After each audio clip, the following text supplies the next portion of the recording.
Miyamoto Musashi, the way of the lone sword, the Yoshioka School, the capital of deadly dreams.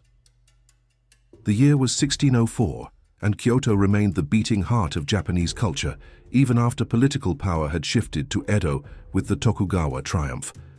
On the stone-paved streets of the former imperial capital, where golden temples rose like sacred mountains among dark wooden houses, echoed the footsteps of Miyamoto Musashi, now 21 and carrying a reputation that preceded him like shadows in the twilight. The city was a labyrinth of contrasts. Shaven-headed monks walked alongside painted courtesans, merchants traded precious silks, while samurai discussed philosophy, and everywhere, the scent of incense mingled with the smell of metal being forged in the swordsmiths' workshops. It was here, in this melting pot of tradition and ambition, that Japan's most prestigious fencing schools maintained their ancestral dojos. Musashi walked through the narrow streets of Kyoto like a lone wolf entering the territory of other predators. Each step brought him closer to his goal, the Yoshioka School, Japan's oldest and most respected fencing institution, patronized by emperors and attended by the warrior elite for over 2 centuries. The decision to challenge the Yoshiokas was not born of whim, but of a growing understanding that his fame, though widespread, was still considered by true masters to be mere sensationalism. To definitively establish himself as the greatest swordsman of his generation, he needed to defeat not just wandering ronin or warrior monks, but the very guardians of the most sacred traditions of swordsmanship. The Yoshioka dojo stood in the Rakuhoku district like a fortress of wood and tradition, its walls blackened by centuries of incense and sweat, its courtyards echoing with the sound of bamboo clashing against bamboo in training sessions that had continued uninterrupted since before the time of the first shogun. It was here that the true soul of Japanese swordsmanship pulsed like an ancient heart, the guardians of tradition. The Yoshioka dojo was more than a fencing school. It was a dynasty, a sacred lineage that traced its origins to Yoshioka Kempo, the legendary swordsman who had served the Ashikaga and established techniques that became the foundations of Japanese aristocratic swordsmanship. Its walls held secrets passed down from master to disciple through generations, kata preserved as national treasures, and a philosophy of combat that emphasized not only lethal efficiency, but spiritual elevation through technical perfection. The current leader of the school was Yoshioka Seijuro, not the defeated Ronin Musashi had encountered on the road, but his nephew, a 35-year-old man whose reputation as a swordsman was eclipsed only by his position as guardian of one of Japan's most respected martial traditions. Tall and elegant, with hands calloused from decades of swordplay, Seijuro embodied everything the warrior aristocracy considered ideal: perfect technique, absolute mental discipline, and a bloodline that connected directly to the great masters of the past. When the dojo servants announced that an unknown young Ronin was requesting an audience for a formal challenge, Seijuro initially laughed. Challenges from ambitious young men were as common as autumn leaves. Most didn't even merit the attention of a true master. But when he heard the name Miyamoto Musashi, his expression changed. "The demon of Sekigahara," he murmured to his younger brother, Denshichiro, who was also a master at the school. The young man who supposedly never lost a duel. Denshichiro, a 28-year-old man whose physical strength rivaled his refined technique, spat on the polished wooden floor. Just another fame-hungry Ronin. These young men think a few victories over vagrants qualifies them to challenge centuries of tradition. But Seijuro had heard enough stories to know that Musashi was no ordinary challenger. The descriptions of his unorthodox technique, his use of 2 swords simultaneously, and especially his seemingly complete lack of fear, painted a picture of something genuinely dangerous. "Take him," he finally ordered. "If it is fame you seek, let it find it here. And if it is death you deserve, you will find that too."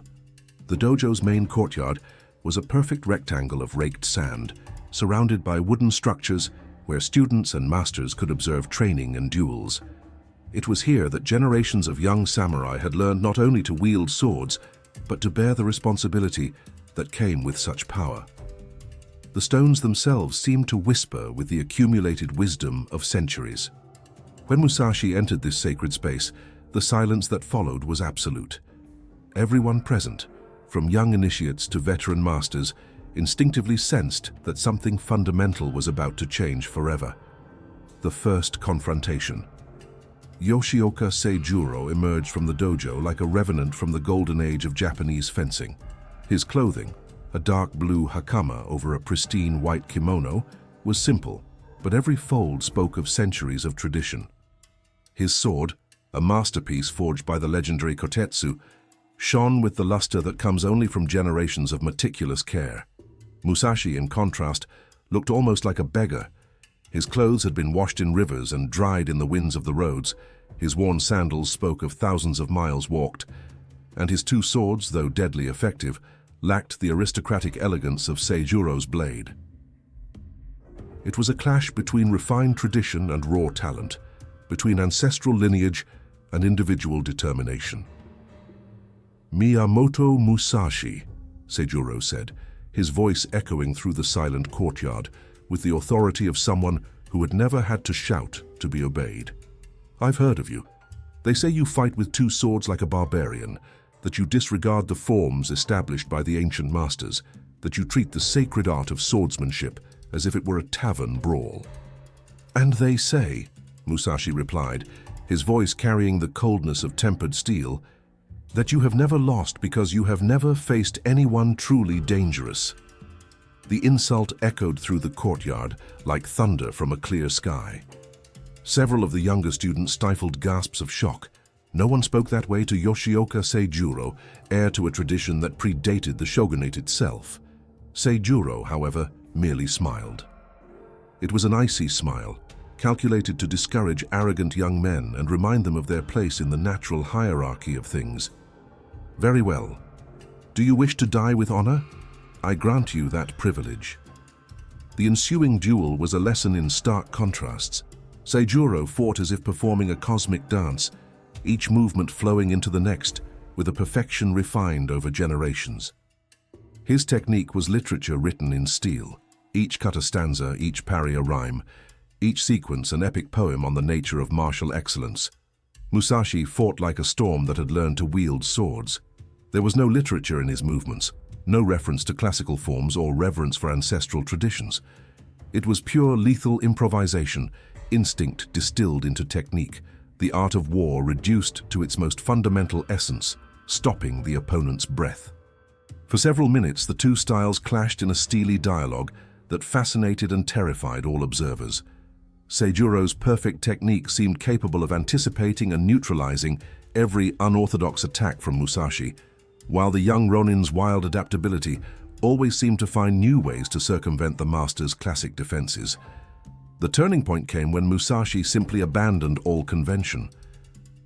Instead of continuing to try to overcome Seijuro's superior technique through speed or strength, he did something no civilized opponent had ever done. He feigned a stumble, allowing his guard to fall completely open. And when Seijuro naturally moved in for the coup de grace, he discovered he had been lured into a deadly trap. Musashi's short sword found Seijuro's heart before the master could fully comprehend what had happened. He hadn't been defeated by superior technique. He had been outwitted by someone willing to risk everything in a single, desperate move. The wrath of blood. Yoshioka Seijuro's death sent shockwaves through not only the dojo, but the entire Kyoto martial arts community. The impossible had happened. The heir to one of Japan's oldest swordsmanship traditions had fallen to a ronin with no master, no lineage, nothing but his own savage skills. Denshichiro Yoshioka, the younger brother, felt the world crumble around him when he saw Seijuro's body being carried out of the courtyard. It wasn't just grief. It was the terrifying realization that the entire fabric of his reality had been shattered in a single moment of impossible violence. "This cannot go on," he muttered to the other schoolmasters, his voice trembling with a fury that had grown beyond rational control. "I will not allow our bloodline to be tainted by this savage animal." Traditional dueling codes stipulated that Seijuro's death should end the matter. Honor had been satisfied. The challenge had been completed according to the ancient rules. But Denshichiro was beyond such conventions.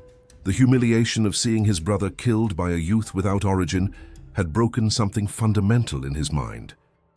Musashi, who had stood in the courtyard cleaning his swords with the calm of someone who had just completed a routine task, looked up as Denshichiro approached.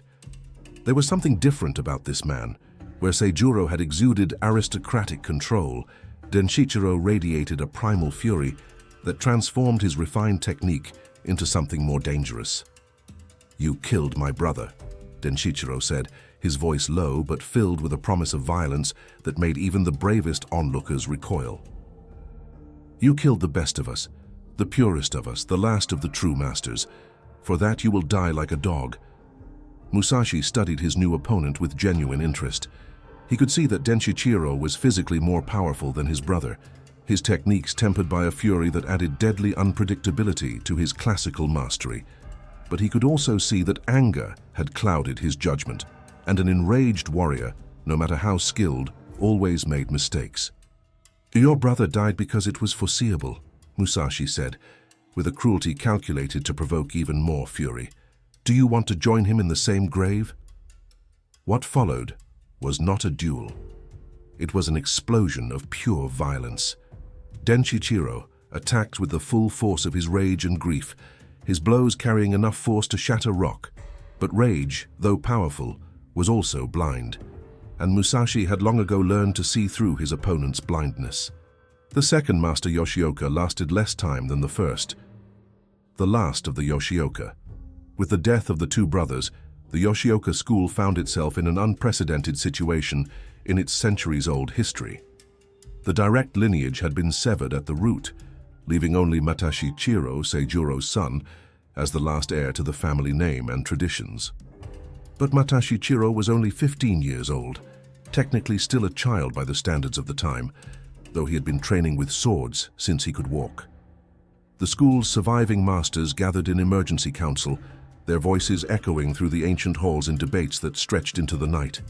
Some argued for prudence, letting the matter die with Denshichiro, preserving what remained of the school, rebuilding slowly over the years. Others clamored for revenge at any cost, insisting that Yoshioka honor demanded that the murderer of their leaders be punished. Musashi, sitting silently in the center of this hurricane of conflicting voices, felt the weight of 2 centuries of tradition bearing down on his young shoulders. He was too young to fully grasp the political implications of the situation, but old enough to understand that his family had been destroyed, that his father and uncle lay dead, and that the man responsible walked freely through the streets of Kyoto as if nothing had happened. "Let me face it," he said finally, his young voice cutting through the adults' debate like a sharp blade. "It's my right. It's my obligation." The masters turned to him in shock. Master Kamizumi, the oldest of the survivors, shook his head vigorously. "Musashi Chiro-kun, you are brave, but you are also young. This demon killed 2 of the finest swordsmen our school has ever produced. What chance does a child have against such a monster?" "The chance that comes with having nothing to lose," Musashi Chiro replied, and there was something in his voice that made the older men recognize echoes of Seijuro himself. "He's already taken everything from me. Father, uncle, future honor. What more can he do? Kill me? It would almost be a favor." The debate continued, but everyone knew the decision had already been made. It was impossible to deny Mutashichiro's right to revenge, especially when he seemed so determined to exercise it. And perhaps some secretly thought a desperate young man could achieve what the mature technique had failed. When the challenge was sent to Musashi, it came with one condition. The duel would take place at Ichijoji, beneath the cherry trees renowned for their beautiful blossoms, at sunrise. It would be a duel to the death, with no official witnesses, no rules other than those dictated by honor, and the need to end a vendetta that had consumed one of Japan's proudest samurai families. Musashi accepted immediately. Not out of cruelty, but out of a strange kind of pity. Better to let the young man die fighting like a man than to live the rest of his life bearing the shame of having hidden behind the protection of his elders. Dawn at Ichijoji. The Ichijoji Grove was famous throughout Kyoto for its ancient cherry trees, trees that had witnessed the birth and death of dynasties. that had blossomed on the blood of countless warriors, that whispered with the wisdom of centuries as the wind passed through their blossom-laden branches. It was here, in this natural amphitheater of beauty and history, that the final page of the Yoshioka saga would be written. Musashi arrived before dawn, walking alone along the shaded paths that led into the heart of the forest. The morning mist still clung to the trees, like ghosts reluctant to depart, and the air was thick with the sweet scent of cherry blossoms that were beginning to fall like pink snow onto the forest floor. He had spent the previous night in silent meditation, not because he doubted the outcome of the upcoming duel, but because he sensed something fundamental was about to end. The destruction of the Yoshiokas was not just the end of a family, it was the end of an era. The last gasp of a tradition he himself represented, the future destined to replace. Musashi arrived at the first light of dawn, accompanied by a small entourage of schoolteachers who had insisted on witnessing his final moments. The young man walked with the forced dignity of someone trying to project courage he didn't fully feel, but there was genuine determination in his eyes, the determination of someone who had accepted death as preferable to dishonor. "Miyamoto Musashi," he said, his voice echoing clear in the morning air. "You destroyed my family, killed my father and my uncle, shamed a line that served Japan for 200 years. I have come here to restore our honor, or die trying." Musashi studied the young man for a long moment. He saw in him echoes of the men he had killed, the same elegance, the same refined technique, the same unshakable faith in the superiority of ancestral traditions. But he also saw something else, a pure courage that transcended considerations of victory or defeat, the kind of courage that only came from someone who had already lost everything. "You have courage," Musashi said finally. "More courage than your relatives. They fought because they believed they could not lose. You fight knowing you will probably lose. There is honor in that." "Honor is all I have left," Musashi replied, drawing his sword with a motion that spoke of years of intensive training despite his youth. The final duel of the Yoshioka saga was unlike any other. There was no blind fury like Denshichiro, no aristocratic arrogance like Seijuro. There was simply a young man fighting with all his skill and determination against an opponent who had transcended the ordinary limits of human mastery. Musashi fought magnificently. His technique was near perfect, his courage never wavered, and at times he managed to pressure Musashi in ways his more experienced kinsman had not. But youth and determination, while admirable, were no substitute for the lethal experience Musashi had accumulated through years of deadly duels. The end came swiftly, almost mercifully. Musashi collapsed among the cherry blossoms that continued to fall like tears from the heavens, his young blood staining the pink petals a red that seemed obscenely bright against the serene beauty of the morning. The symmetry of an era. The silence that followed Musashi death was unlike anything Musashi had experienced before. It wasn't just the absence of sound, but the absence of something much deeper, as if a fundamental note that had resounded through Japanese history for centuries had finally fallen silent forever. The surviving masters of the Yoshioka School stood motionless at the edge of the clearing, their faces pale as death masks. They had witnessed not only the death of a brave young man, but the end of a dynasty that had set the standards of martial excellence longer than some clans had existed. Musashi wiped his swords on the handkerchief he had brought for this purpose, a ritual he had repeated so often it had become automatic. But this time, he felt a different weight. Not remorse, for that emotion had long since died in him, but a strange realization that he had become something more than a warrior. He had become a force in history, an agent of change who destroyed old traditions simply by existing. "It's over," he said, addressing the surviving masters. "There are no more Yoshiokas to challenge me, no more vendettas to satisfy. Go home and find new purpose in your lives." Master Kamizumi, the oldest of the survivors, stepped forward. His hands trembled, not from fear, but from a more complex emotion that blended loss, admiration, and a kind of awed terror. "You don't understand what you've done," he said, his voice breaking. "You didn't just kill men, you killed a tradition. You didn't just destroy a family, You destroyed a way of life that existed before the shoguns. What kind of creature are you, who can erase centuries of history without even understanding the meaning of your actions? Musashi considered the question for a long moment, watching the cherry blossom petals continue to fall over Mutashichiro's body like a natural funeral. Finally, he found an answer that surprised even himself with its honesty.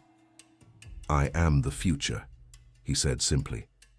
"And the future always kills the past. The only difference is that I do it with swords instead of time." He walked away from the clearing without a backward glance, leaving the surviving masters to pick up the pieces of their shattered tradition. Behind him, the Ichijoji Grove would forever hold the secret of the last Yoshioka, its cherry blossoms blooming each spring over the grave of an era that had died with the dawn of a single day. The price of supremacy. Musashi returned to Kyoto like a ghost walking among the living. The streets he had traversed days before as an ambitious challenger now opened before him with a reverence bordering on fear. Whispered words followed him like shadows. Yoshioka Goroshi, the killer of the Yoshioka, the man who had annihilated an entire dynasty in a single bloody morning. But the fame he had achieved had a bitter taste he hadn't anticipated. It wasn't just that he had killed 3 men. It was that he had killed 3 generations of a tradition, erased a lineage that connected the present to the great masters of the past, severed a thread in the tapestry of history that could never be rewoven. For the first time since leaving his parental home in Mimasaka, Musashi felt something that could be called loneliness.